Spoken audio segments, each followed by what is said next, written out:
इस वीडियो में मैं आपको गेहूं की खेती से जुड़ी सारी जानकारी इस वीडियो में देने वाला हूं कि गेहूं की खेती के लिए उपयुक्त जलवायु क्या है, गेहूं की खेती के लिए आपको भूमि का चयन कैसे करना है, गेहूं की खेती कब करनी चाहिए, साथ में गेहूं के लिए आपको उन्नत किस्में का सिलेक्शन कैसे करना है, बीज की मात्रा क्या रखनी है। सब कुछ जानकारी आपको इस वीडियो में मिलने वाली है, तो वीडियो को एंड तक वो ज़रूर कीजिएगा। तो अब बात कर लेते हैं गेहूं की खेती के लिए उपयुक्त जलवायु क्या है। गेहूं की खेती के लिए शीत ऋतु की आवश्यकता होती है। गेहूं की खेती के लिए अनुकूल तापमान बुआई का समय जो है 20 से 25 डिग्री सेंटीग्रेड उपयुक्त माना गया है। अब बात आती है गेहूं की खेती के लिए भूमि का चयन। गेहूं की खेती के लिए दोमट भूमि सर्वोत्तम मानी जाती है, लेकिन इसकी खेती बालुई दोमट, बाहरी दोमट, मटियारी तथा मार एवं कावर भूमि में भी की जा सकती है। भूमि का पीएच मान 5 से लेकर 7.5 के बीच में होना फसल के लिए उपयुक्त रहता है, क्योंकि अधिक क्षारीय या अम्लीय भूमि गेहूं की खेती के लिए अनुपयुक्त होती है। गेहूं की बुआई अक्टूबर से लेकर दिसंबर तक आप कर सकते हैं। साथ में फसल की कटाई फरवरी से मई तक की जा सकती है। मैंने यहाँ पे गेहूं की बुआई को 3 चरणों में डिवाइड किया है। पहला चरण जो आता है अगेती बुआई, 25 अक्टूबर से लेकर 15 नवंबर तक के बीच में आप गेहूं की बुआई कर सकते हैं। इसको हम अगेती बुआई कहते हैं। इसमें काफ़ी अच्छी पैदावार मिल जाती है। दूसरा चरण जो है सही समय पे बुआई, 25 नवंबर से लेकर 25 दिसंबर के बीच आप गेहूं की बुआई भी कर सकते हैं। तीसरा चरण जो रखा है मैंने पछेती बुआई का, 25 दिसंबर के बाद आप जो गेहूं की बुआई करेंगे उसको हम पछेती बुआई भी बोलते हैं। अब मैं आपको यहाँ पे अगेती बुआई और पछेती बुआई के नुकसान बता देता हूँ। अगेती बुआई अगर आप गेहूं की करते हैं तो इसको आपको जो फ़ायदे मिलेंगे, इससे आपकी पैदावार भी काफ़ी अच्छी होगी और आपकी फसल में कीट और रोग की समस्या भी काफ़ी कम आएगी। वहीं अगर आप गेहूं की पछेती बुआई करते हैं तो इससे पैदावार भी काफ़ी कम होगी और गेहूँ की फसल में कीट और रोग की समस्या भी सबसे ज़्यादा देखने को आपको मिल जाएगी। गेहूं की बुआई के लिए आपको बीज दर, भूमि में नमी की मात्रा, बोने की विधि तथा किस्म पर निर्भर करती है। बोने गेहूं की खेती के लिए बीज की मात्रा देसी गेहूं से अधिक होती है। तो बोने गेहूं के लिए आपको बीज दर जो ज़रूरत होती है वो 100 से 120 किलोग्राम प्रति हेक्टर या फिर 40 से 20 किलोग्राम प्रति एकड़ के हिसाब से आप बोने गेहूं के लिए आप बीज दर रख सकते हैं। वहीं देसी गेहूं के लिए बात करें तो आपको बीज दर रखना है 70 से 90 किलोग्राम बीज दर प्रति हेक्टर के हिसाब से ले सकते हैं, या फिर 30 से 35 किलोग्राम प्रति एकड़ की दर से आप गेहूं की बुआई कर सकते हैं और इनकी बीज दर की मात्रा ले सकते हैं। कतारों और पौधों से पौधों की दूरी की बात करें तो समय पर बोए जाने वाले गेहूं में कतारों से कतारों की दूरी यानी पंक्तियों से पंक्तियों की दूरी आपको जो रखनी है वो रखनी है 10 से 12 सेंटीमीटर रखनी है। देर से बुआई की जाने वाले गेहूं में आपको पंक्तियों से पंक्तियों की दूरी आपको रखनी है 12 से 14 सेंटीमीटर का अंतराल आपको रखना उचित रहता है। साथ ही गेहूं की गहराई आपको 4 से 5 सेंटीमीटर ही रखनी चाहिए। अब बात आती है गेहूं की किस्मों का चयन कैसे करना है। आपको गेहूं की रोग प्रतिरोधक क्षमता वाली किस्मों का ही चयन करना है।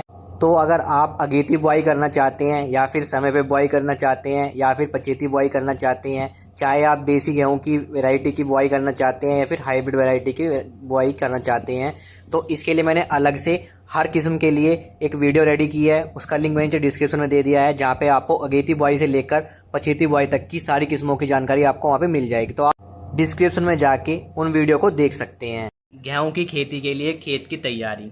गेहूं की बुआई अधिकतर धान की फसल के बाद की जाती है। तो खेत की तैयारी आपको कैसे करनी है गेहूं की फसल के लिए, इसके लिए आपको सबसे पहले पहली जुताई डिस्क हैरो से कर खेत को 10 से 15 दिन के लिए खुला छोड़ देना है, जिससे मिट्टी में धूप लगने से मिट्टी में मौजूद कीट और हानिकारक जीवाणु मर जाएं। और साथ में डिस्क हैरो से जुताई करने से फ़ायदा आपको मिलेगा, जो धान के गूठे होंगे वो कट कर छोटे छोटे टुकड़ों में हो जाते हैं और इन्हें जल्दी सड़ाने के लिए आप यूज कर सकते हैं पहली जुताई के साथ 20 से 25 किलोग्राम यूरिया प्रति हेक्टर की दर से पहली जुताई में अवश्य दे देनी चाहिए। 10 से 15 दिन बाद आपको अपनी खेत में पुरानी गोबर की खाद, जो कि 2 से 3 साल पुरानी सड़ी हुई, आप खाद ले सकते हैं। इसके लिए आपको जो मात्रा लेनी है 80 से 90 कुंटल पर एकड़ के हिसाब से आपको गोबर की खाद की मात्रा रखनी है। वहीं हेक्टर की बात करें तो आप ले सकते हैं 2 से 3 टन आप पर हेक्टर के हिसाब से गोबर की खाद आप ले सकते हैं। अगर आप गोबर की खाद नहीं डालना चाहते हैं तो आप वर्मी कंपोस्ट भी डाल सकते हैं। वर्मी कंपोस्ट की मात्रा जो लेनी है आपको 20 से 25 कुंटल पर एकड़ के हिसाब से आपको वर्मी कंपोस्ट अपने खेत में डाल देना है। वहीं हेक्टर में बात करें तो आपको लेना है 50 से 70 कुंटल पर हेक्टर के हिसाब से आप वर्मी कंपोस्ट को अपने खेत में डाल सकते हैं। वर्मी कंपोस्ट या गोबर की खाद को खेत में डालने के बाद आप 2 से 3 जुताई कर दें। जुताई आप हलो, रोटावेटर, कल्टीवेटर से कर सकते हैं। साथ में आप दीमक प्रकोपित क्षेत्र में नीम की खली 10 कुंटल प्रति हेक्टेयर की दर से खेत में डाल सकते हैं। तैयारी के समय या फिर बिजाई के समय आपको लेना है 2 लीटर क्लोरोफाइरिफास 20% ईसी को आप 25 किलोग्राम सूखी रेत में मिलाकर प्रति हेक्टेयर की दर से अपने खेत में छिड़काव कर देना है, जिससे आप दीमक कीट प्रकोप का नियंत्रण कर सकते हैं शुरू में ही। और फिर जुताई करके मिट्टी को भुरभुरा बना ले। साथ ही प्रत्येक जुताई के बाद पाटा या फिर सुहागा लगा के खेत को समतल कर लेना चाहिए और फिर आप अपनी खेत में गेहूं की बुआई कर सकते हैं। गेहूं की फसल में आपको कौन कौन से उर्वरकों का प्रयोग करना है? किसान भाइयों, उर्वरकों का प्रयोग मृदा परीक्षण के आधार पर ही करना चाहिए। गेहूं की अच्छी उपज के लिए खरीफ की फसल के बाद भूमि में आपको जो ज़रूरत पड़ती है 150 किलोग्राम नाइट्रोजन की ज़रूरत पड़ती है, 60 किलोग्राम आपको फास्फोरस की ज़रूरत पड़ती है, 40 किलोग्राम आपको पोटास प्रति हेक्टेयर की दर से ज़रूरत पड़ती है। अगर आप देर से बुआई करना चाहते हैं गेहूँ की, तो आपको उर्वरकों की जो मात्रा रखनी है 80 किलोग्राम आपको नाइट्रोजन चाहिए, 60 किलोग्राम आपको फास्फोरस चाहिए, 40 किलोग्राम आपको पोटास चाहिए और अच्छी उपज के लिए आप 60 कुंटल प्रति हेक्टेयर सड़ी गोबर की खाद का प्रयोग भी आपको करना चाहिए। गोबर की खाद एवं आदि नाइट्रोजन की मात्रा तथा पोटास की पूरी मात्रा खेत की तैयारी के समय आप दे सकते हैं जुताई के साथ, या फिर आप पोटास की मात्रा बुआई के समय अपने दूसरे खादों के साथ भी दे सकते हैं। शेष नाइट्रोजन की आधी मात्रा पहली सिंचाई के साथ तथा बची शेष मात्रा आपको दूसरी सिंचाई के साथ प्रयोग करना चाहिए। तो अगर आप गेहूं की फसल को अगर आप खेत में गेहूं की फसल डीएपी से बुआई करना चाहते हैं तो आपको कौन कौन सी खाद लेनी है तो मैं बता देता हूँ और किस मात्रा में लेनी है। अगर आप डीएपी ले रहे हैं 18-46-00, तो इसमें क्या होता है, नाइट्रोजन हमारा 18% मिल जाएगा आपको और आपको फॉस्फोरस मिल जाएगा आपको 46%, लेकिन पोटास यहाँ पे 0% मिलता है। तो यहाँ पे डीएपी की मात्रा जो रखनी है आपको 40 से 50 किलोग्राम पर एकड़ रखनी है। साथ में आपको चाहिए पोटास की जो मात्रा लेनी है आपको यहाँ पे 25 किलोग्राम आपको पर एकड़ के हिसाब से आपको पोटास लेनी है। फिर इसके बाद लेना है आपको यूरिया की मात्रा जो रखनी है आपको 25 किलोग्राम पर एकड़ के हिसाब से लेनी है। साथ में आप ले सकते हैं सल्फ़र की मात्रा लेनी है आपको 3 से 5 किलोग्राम पर एकड़। यहाँ पे देखिए बात आती है, नाइट्रोजन आपकी डीएपी से और यूरिया से आपकी पूरी हो जाएगी। साथ में फॉस्फोरस आपके डीएपी के अंदर मिल जाएगा और पोटास की मात्रा हमने अलग से डाली है, तो हमारी नाइट्रोजन, फॉस्फोरस और पोटास की मात्रा हमें यहाँ से मिल जाएगी। और सल्फ़र से हमें माइक्रो न्यूट्रिएंट्स फर्टिलाइज़र हमें हमारी खेती के लिए भी मिल जाएंगे यहाँ से। तो इन चारों खादों को लेकर आप अपने खेत में गेहूँ की बुआई कर सकते हैं। प्रति एकड़ हिसाब से अगर गेहूं की खेती में बीज दर की बात करें तो आपको यहाँ पे 40 से 42 किलोग्राम आपको बीज पर्याप्त होते हैं और बीजों की बुआई आप बीजों को उपचारित करने के बाद ही करें। अगर आप बुआई एसएसपी के साथ करना चाहते हैं तो आपको एसएसपी के साथ कौन कौन से खाद उर्वरक लेने हैं जिसके बाद आप गेहूँ की बुआई कर सकते हैं। एसएसपी यानी सिंगल सुपर फास्फेट, इसके अंदर आपकी फॉस्फोरस की 16% मात्रा होती है, नाइट्रोजन यहाँ पे 0% होता है, कैल्शियम इसके अंदर आपको 21% मिल जाएगा, सल्फ़र यहाँ पे आपको 11% मिल जाएगा। तो एसएसपी की मात्रा जो रखनी है पर एकड़ के हिसाब से आपको लेनी है 100 से 120 किलोग्राम आपको एसएसपी की मात्रा रखनी है। साथ में आपको पोटास की मात्रा रखनी है 25 किलोग्राम पर एकड़ के हिसाब से और यूरिया लेना है आपको 25 किलोग्राम पर एकड़ के हिसाब से।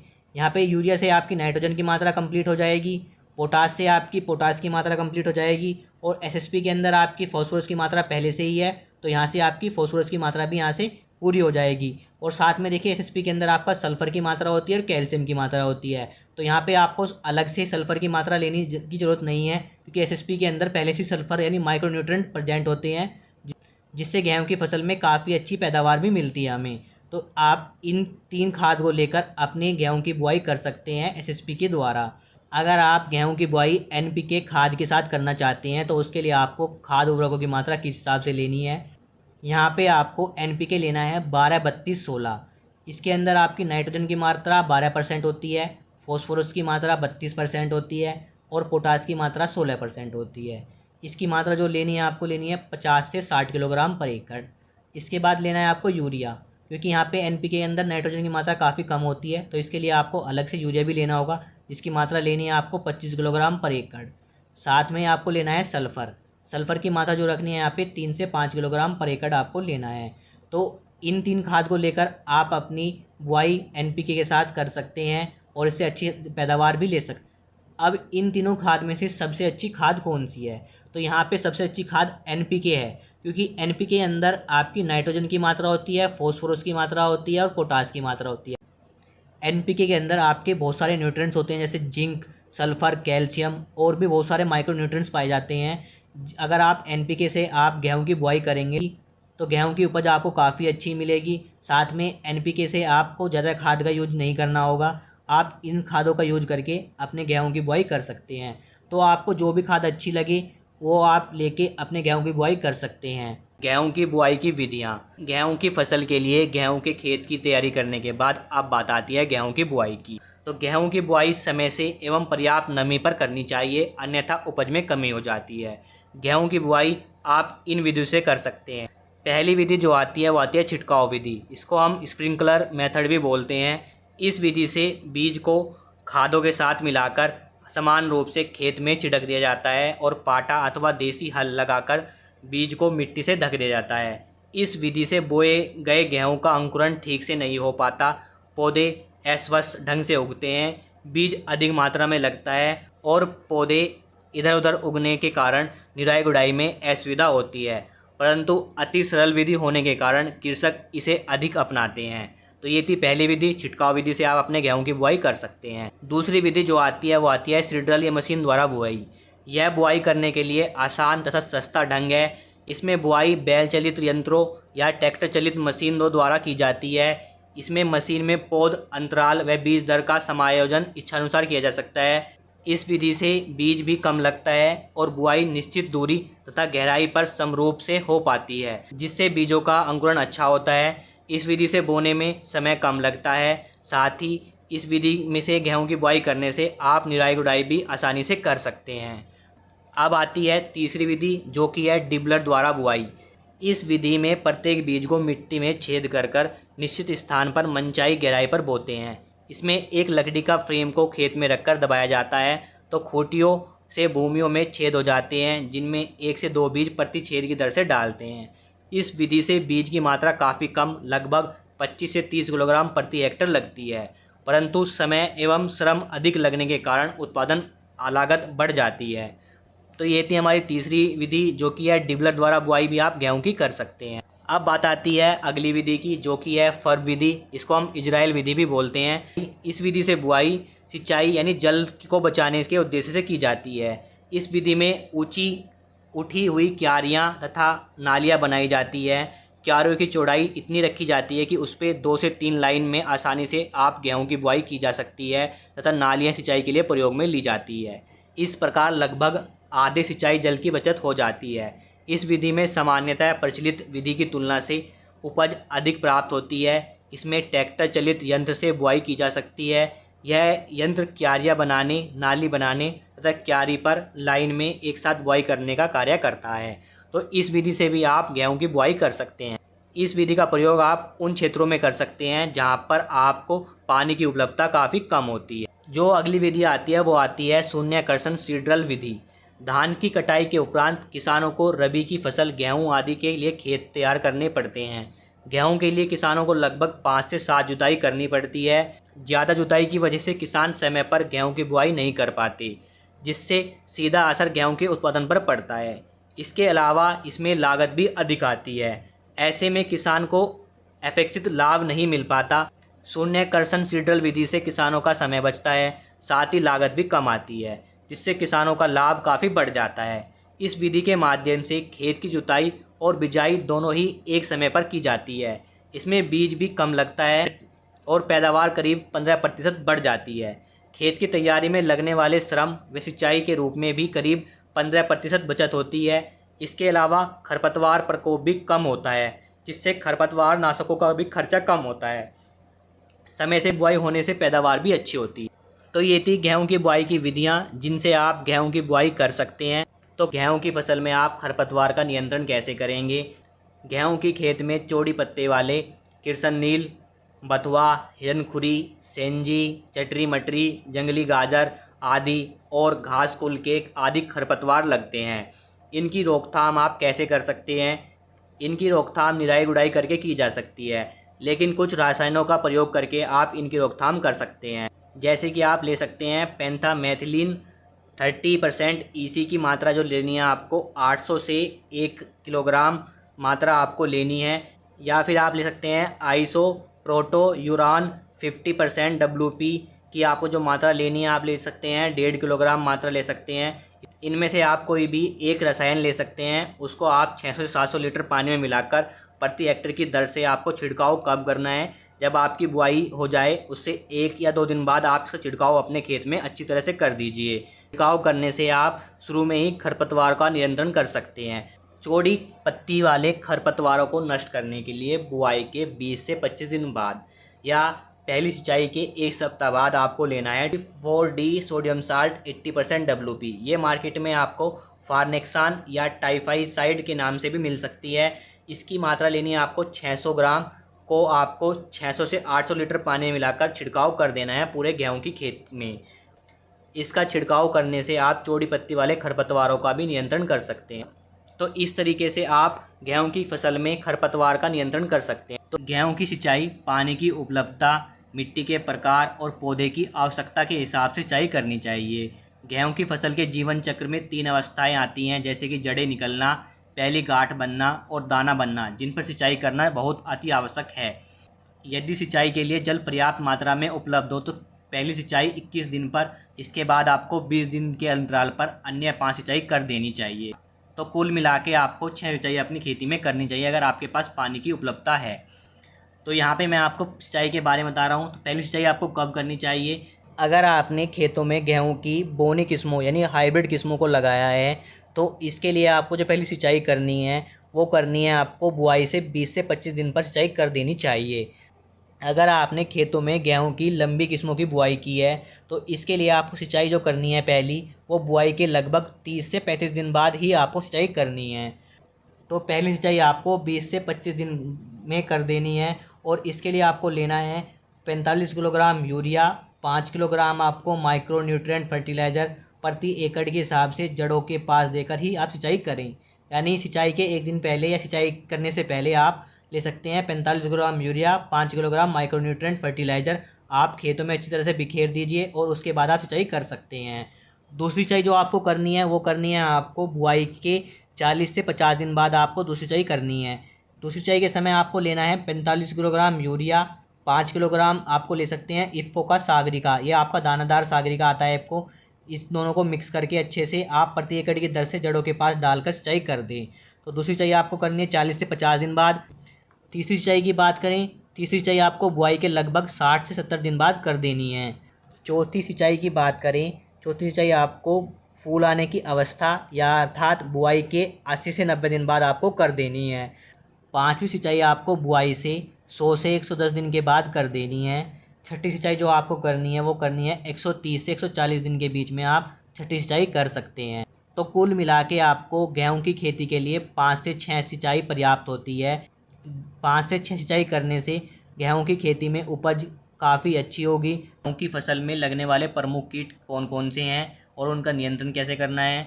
गेहूं की खेती में लगने वाले प्रमुख कीट जो हैं, सबसे पहले जो कीट आता है वो आता है दीमक। यह एक सामाजिक कीट है। ये कीट कॉलोनी बनाकर रहते हैं। एक कॉलोनी में लगभग 90% श्रमिक होते हैं, 2 से 3% सैनिक होते हैं, एक रानी और एक राजा होते हैं। श्रमिक कीट पीलापन लिए हुए सफ़ेद रंग के पंखीन होते हैं जो फसलों को क्षति पहुंचाते हैं। ये कीट फसल को अंकुरण के समय ही हानि पहुंचाते हैं। ये कीट पौधों की जड़ों को खाते रहते हैं जिसके कारण पौधा मर जाता है। इस कीट की रोकथाम के लिए आपको क्या करना है? आपको कुछ बातें ध्यान रखनी है। आपको खेत में कच्चे गोबर की खाद का प्रयोग नहीं करना है। पिछली जो फसल होगी आपकी उसके अवशेषों को आपको एकत्रित करके नष्ट कर देना है। साथ में बिजाई के समय खेत में डालना है आपको 2 लीटर क्लोरोपाइरीफास 20% ईसी को 25 किलोग्राम सूखी रेत में मिलाकर प्रति हेक्टेयर की दर से आप मिट्टी में मिला दीजिए। साथ में फसल की बिजाई क्लोरोपाइरीफास 20% ईसी की 4 मिलीलीटर मात्रा प्रति किलोग्राम बीज से बीज को उपचार करके ही बुआई करनी चाहिए, या फिर आप कोई भी फंगिसाइड पाउडर लेके आप अपना बीज को उपचारित कर सकते हैं। खड़ी फसल में दीमक के नियंत्रण हेतु क्लोरोपाइरीफास 20% ईसी की आपको लेनी है 2.5 लीटर की मात्रा प्रति हेक्टेयर की दर से सिंचाई के पानी के साथ प्रयोग करना चाहिए। इन बातों को ध्यान रख के आप दीमक की रोकथाम कर सकते हैं अपने खेतों के अंदर। दूसरा जो कीट आता है वो आता है माहू। हरे रंग के शिशु होते हैं माऊ के, एवं इसके प्रौढ़ माऊ पत्तियों एवं हरी बालियों से रस चूसकर पौधे को हानि पहुंचाते हैं, जिस पर काली फफूंद उग आती है, जिससे प्रकाश संश्लेषण क्रिया में बाधा उत्पन्न होती है। इससे पौधा क्या होता है, हमारा क्षतिग्रस्त होता है और पौधा मर जाता है। इसकी रोकथाम के लिए आपको क्या करना है, माहू कीट के नियंत्रण हेतु आपको लेना है डाईमेथोइट 30% ईसी की आपको लेनी है 1 लीटर मात्रा, या फिर आप ले सकते हैं मिथाइल और डेमेटोन 25% ईसी, इसकी भी आपको लेनी है 1 लीटर मात्रा। दोनों में से आप कोई एक लेकर लगभग 600 से 700 लीटर पानी में घोलकर छिड़काव कर देना चाहिए। अगर आप कोई केमिकल यूज नहीं करना चाहते हैं तो आप ले सकते हैं नीम ऑयल 0.15% ईसी की आपको 2.5 लीटर मात्रा लेनी है प्रति हेक्टेयर की दर से आपको प्रयोग कर देना चाहिए अपने गेहूं की फसल में। इससे आप माहू कीट को नियंत्रण कर सकते हैं। इसके बाद जो प्रमुख कीट आता है वो आता है सेना कीट। सेना कीट नवजात सूंडियों पौधों के साथ बारीक धागे की सहायता से लटकी रहती है और इसी धागे की मदद से एक पौधे से दूसरे पौधे तक जाती है। शुरू में सूंडियाँ कोमल पत्तियों पर पलती हैं और बड़ी सूंडियाँ पुरानी पत्तियों को खाकर उन्हें पूरी तरह से नष्ट कर देती है। कभी कभी सूंडियाँ बालियों एवं दानों को भी खा जाती है। सेना कीट के रोकथाम के लिए आपको क्या करना है, जिस पौधे पर आपको सूंडी नजर आए उस पौधे को उखाड़कर नष्ट कर देना चाहिए। साथ में आप कीटनाशक जैसे कि है आपका कीटनाशक जैसे डाइक्लोटोवास 76 ईसी, इसकी लेनी है आपको 1 लीटर मात्रा, या फिर आप ले सकते हैं कार्बिल 50 WP, इसकी भी आपको लेनी है 1 किलोग्राम मात्रा को आप 600 से 700 लीटर पानी में मिलाकर घोल बनाकर अच्छे से पूरे खेत पर छिड़काव कर दीजिए। ये प्रति हेक्टेयर की दर से मैंने आपको बताया है और इसकी छिड़काव करने से आप सेना कीट की रोकथाम कर सकते हैं। अब बात आती है नेक्स्ट कीट की, जो कि है मकड़ी या मोइला। ये भी गेहूं का प्रमुख कीट है। मकड़ी का प्रकोप मध्य दिसंबर से शुरू होता है। इसकी रोकथाम के लिए आपको क्या करना है, पहली बार लाल मकड़ी दिखाई देने पर डाईमेथोइट 30 ईसी की 1 लीटर मात्रा, या फिर आप ले सकते हैं मेलाथियान 50 ईसी की 1 से 1.5 लीटर मात्रा, या फिर आप ले सकते हैं क्विनाल्फॉस 25% ईसी, इसकी मात्रा जो लेनी है आपको 800 से 1 लीटर तक आप मात्रा रख सकते हैं। प्रति हेक्टेयर की दर से आपको 600 से 700 लीटर पानी में मिलाकर आपको इसका छिड़काव गेहूं की पूरी फसल में कर देना है। अगला जो कीट आता है वो आता है तना छेदक। यह भी गेहूं के प्रमुख कीटों में शामिल कीट है। यह गेहूं के तने को खाकर नुकसान पहुंचाता है। इसकी रोकथाम के लिए क्या करना है आपको, जब आपकी फसल में फुटाव शुरू हो जाता है तो उस टाइम आपको लेना है क्विनाल्फास 25% ईसी की 1 लीटर मात्रा लेनी है। उसको आपको 600 से 700 लीटर पानी में मिलाकर प्रति हेक्टेयर की दर से छिड़काव करने से तने छेदक की रोकथाम की जा सकती है। अगला जो कीट आता है वो आता है गेहूं का बग। यह भी गेहूं के प्रमुख कीटों में से है जो गेहूं की खेती को नुकसान पहुंचाते हैं। जब फसलों में दाना बनना शुरू होता है तब ये कीट नुकसान पहुंचाते हैं, जिसके कारण दाने खोखले रह जाते हैं। इस कीट की रोकथाम के लिए आपको क्या करना है, कीट का प्रकोप अधिक होने पर आपको लेना है 1 लीटर मिथाइल पेंटिथियान 50 ईसी, या फिर आप ले सकते हैं 1 लीटर क्विनाल्फास 25% ईसी की मात्रा को आपको 600 से 700 लीटर पानी में मिलाकर प्रति हेक्टेयर की दर से आपको गेहूं की फसल में छिड़काव कर देना है, जिससे आप गेहूं के बग जैसे कीट की रोकथाम कर सकते हैं। गेहूं की खेती में लगने वाले प्रमुख रोग जो हैं वो हैं रोली रोग, जिसको हम रतवा रोग भी बोलते हैं। ये 3 तरह के रतवा होते हैं, जो कि है पीला रतवा, भूरा रतवा और काला रतवा। तो 1 बाय 1 मैं आपको इनको एक्सप्लेन कर देता हूँ। सबसे पहले बात आती है पर्णरत्वा रोग, भूरा रत्वा रोग, या इसको हम ब्राउन रस्ट के नाम से भी जानते हैं। इस रोग की पहचान कैसे करनी है आपको, यह रोग जनवरी से फरवरी के बीच में दिखाई देता है। इस रोग की पहचान यह है कि इस रोग के प्रारंभ में पत्तियों की ऊपरी सतह पर नारंगी रंग की सुई के नोक के समान बिंदु होते हैं, जो बाद में और घने होकर पूरी पत्तियों पर फैल जाते हैं। रोग से ग्रस्त पत्तियां जल्दी सूख जाती हैं, जिससे प्रकाश संश्लेषण क्रिया में भी कमी होती है और दाना हल्का बनता है। गर्मी बढ़ने पर इन धब्बों का रंग पत्तियों की निचली सतह पर काला हो जाता है। इस रोग से गेहूं की उपज में 30% तक हानि हो सकती है। आपको ब्राउन रतवा, भूरा रतवा और पर्णरत्वा रोग की रोकथाम कैसे करनी है, इसके लिए आपको बुआई समय से करनी है। दूसरी बात जो आपको ध्यान रखनी है, उन्नत किस्मों का ही चयन आपको करना है। साथ में आपको जो उन्नत किस्में लेनी है वो रोग प्रतिरोधक क्षमता वाली किस्में होनी चाहिए। साथ में खेतों का निरीक्षण करते रहें, और जब आपको ये रोग दिखाई दे यानी पत्तियों पर धब्बे दिखाई दे तो आप इन केमिकलों का यूज कर सकते हैं।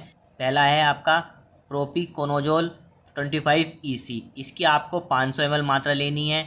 अगर आपके पास ये अवेलेबल नहीं है तो आप ले सकते हैं मैंकोजेब 70% WP की मात्रा आपको 2 किलोग्राम रखनी है, या फिर आप ले सकते हैं जिनेब 75% WP, इसकी भी आपको 2 किलोग्राम मात्रा लेनी है।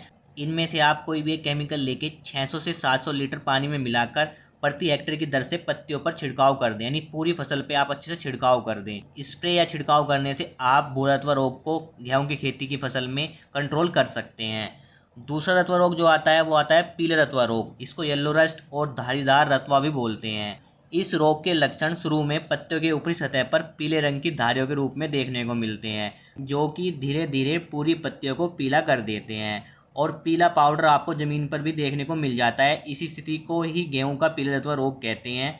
यदि यह रोग कल्ले निकलने वाली अवस्था या इससे पहले आ जाता है तो फसल में बालियाँ भी नहीं आती है। यह रोग तापमान बढ़ने से कम हो जाता है और पत्तियों पर जो पीली धारियाँ होती हैं वो काले रंग की हो जाती हैं। इस रोग की रोकथाम कैसे करनी है? आपको बुआई समय से करनी चाहिए। बुआई के लिए रोग प्रतिरोधक किस्मों का ही चयन करें। खेतों का निरीक्षण करते रहें और इस रोग की रोकथाम के लिए आप ले सकते हैं प्रोपिकोनोजोल 25 EC की 500 ml मात्रा, या फिर ले सकते हैं आप मैंकोजेब 75 WP की 2 किलोग्राम मात्रा को लेकर 600 से 700 लीटर पानी में मिलाकर प्रति हेक्टेयर की दर से पत्तियों पर छिड़काव कर दें। तीसरा रतुआ रोग जो आता है वो आता है तना रतुआ रोग, काला रतुआ रोग, ब्लैक रस्ट के नाम से इस रोग को हम जानते हैं। यह रोग अक्सर 20 डिग्री सेंटीग्रेड से अधिक तापमान पर फैलता है। इस रोग में गेहूं की फसल में तने व पत्तियों पर चॉकलेट रंग के धब्बे दिखाई देते हैं। इस रोग की रोकथाम करने के लिए आपको बुआई समय से करनी है। बुआई के लिए रोग प्रतिरोधक किस्मों का ही चयन करना है। खेतों का निरीक्षण करते रहें और अगर आपको पत्तियों पर चॉकलेटी रंग के धब्बे दिखाई दें तो इसकी रोकथाम के लिए आपको लेना है थायोफिनेट मिथाइल 70% WP। इसकी आपको 700 ग्राम मात्रा लेनी है, या फिर आप ले सकते हैं मैंकोजेब 70% WP। इसकी आपको 2 किलोग्राम मात्रा लेनी है, या फिर आप ले सकते हैं जिनेब 75% WP की भी आपको 2 किलोग्राम मात्रा लेनी है। और इनमें से किसी एक को लेकर आपको 600 से 700 लीटर पानी में अच्छे से मिला लेना है और जिससे घोल बन जाए। घोल बनने के बाद आपको प्रति हेक्टेयर की दर से इनको अपने पत्तियों पर छिड़काव कर देना है। छिड़काव करने से गेहूं की फसल में काला रतुआ का रोग का नियंत्रण आप कर सकते हैं। अब बात आती है गेहूं की खेती में लगने वाला चौथा रोग, जो कि प्रमुख रोग है करनाल बंट रोग। इसका प्रकोप अपेक्षाकृत ठंडे प्रदेशों जैसे जम्मू कश्मीर, हिमाचल प्रदेश तथा उत्तराखंड के मैदानी इलाके, पंजाब, हरियाणा, उत्तर प्रदेश, उत्तरी राजस्थान में अधिक होता है। यह रोगजनक मृदा में रहता है तथा संक्रमित बीज इस रोग को नए क्षेत्रों में फैलाते हैं। इस रोग से दानों के अंदर काला चूर्ण बन जाता है तथा अंकुरण क्षमता कम होती है। रोकथाम की बात करें, उन्नत प्रतिरोधी किस्मों का उपयोग करना चाहिए। इस रोग की रोकथाम के लिए आपको बीज को उपचारित करके ही बोना चाहिए। इसके लिए आप कोई भी फंगिसाइड पाउडर ले सकते हैं। तो यहाँ पे मैंने बता रहा हूँ, जो आपको थायरिम 2.5 ग्राम प्रति किलोग्राम की दर से आपको बीज दर से सर उपचारित करके ही बोना चाहिए। अगर फिर भी आपको ये रोग दिखाई दे रहा है तो रोकथाम हेतु आपको खड़ी फसल में प्रोपिकोनोजोल 25 EC की 500 ml मात्रा को 600 से 700 लीटर पानी में मिलाकर प्रति हेक्टेयर की दर से आपको गेहूं की फसल में दाना बनते समय छिड़काव कर देना है। छिड़काव करने से गेहूं की खेती में करनाल बट जैसे रोग का रोकथाम कर सकते हैं आप। इसके बाद बात आती है कंडवा या लूज स्मार्ट रोग। इस रोग के लक्षण बाली आने पर दिखाई देते हैं। रोगी पौधों की बालियों में दानों की जगह रोगजनक के रोगकंड स्पोर्स काले पाउडर के रूप में पाए जाते हैं, जो कि हवा से उड़कर अन्य स्वस्थ बालियों में बन रहे बीजों को भी संक्रमित कर देते हैं और वो भी बालियां आपकी ख़राब हो जाती हैं। इसकी रोकथाम कैसे करनी है आपको? इस रोग की रोकथाम के लिए रोगग्रस्त पौधों को उखाड़ कर जला दें और बीजों को उपचारित करके ही आपको बोना है। यानी कोई भी फंगिसाइड पाउडर लेके आप अपने बीजों को उपचारित करके ही आप उसकी बुआई कीजिएगा। इसके बाद जो रोग आता है वो आता है पर्ण झुलसा। इसको हम लीफ ब्लाइट रोग के नाम से भी जानते हैं। इस रोग के लक्षण पौधे के सभी भागों में पाए जाते हैं तथा पत्तियों पर प्रमुख होते हैं। प्रारंभ में रोग के लक्षण भूरे रंग के नाव के आकार के छोटे धब्बों के रूप में उभरते हैं, जो कि बड़े होकर पत्तियों के संपूर्ण भाग या कुछ भाग को झुलसा देते हैं तथा उत्तक मर जाते हैं और हरा रंग नष्ट हो जाता है। इससे प्रकाश संश्लेषण क्रिया बहुत बुरी तरह प्रभावित होती है। इस प्रकार के बीज में अंकुरण क्षमता बहुत कम होती है। इस रोग से रोग ग्रसित फसलों में 50% तक की उपज की हानि हो सकती है। रोकथाम की बात करें तो बीजों को आपको किसी भी फंगिसाइड पाउडर में आपको अच्छे से मिक्स करके ही आपको बीज उपचार करके अपनी बुआई करनी चाहिए। इस रोग से बचने के लिए आपको जनवरी के प्रथम सप्ताह में 15 दिन के अंतराल पर आपको 2 छिड़काव करने हैं। उसके लिए आपको लेना है मैंकोजेब, जिसकी आपको मात्रा रखनी है 1.25 किलो प्रति हेक्टेयर के हिसाब से। 600 लीटर पानी में मिलाकर आप छिड़काव कर दीजिए। छिड़काव करने से आप इस रोग की रोकथाम पहले ही कर सकते हैं। तो किसान भाइयों, आप इस तरीके से गेहूं की बुआई कर सकते हैं और उससे अच्छी पैदावार ले सकते हैं। यहाँ पे मैंने आपको A to Z गेहूं की बुआई से लेकर गेहूं की कटाई तक सारी जानकारी आपको दी है। तो किसान भाइयों, अगर आपको ये जानकारी अच्छी लगी हो तो वीडियो को लाइक ज़रूर कीजिएगा। चैनल पे नए हैं तो चैनल को सब्सक्राइब जरूर कर लीजिएगा और वीडियो को अपने किसान भाइयों के साथ शेयर करना ना भूलें। धन्यवाद।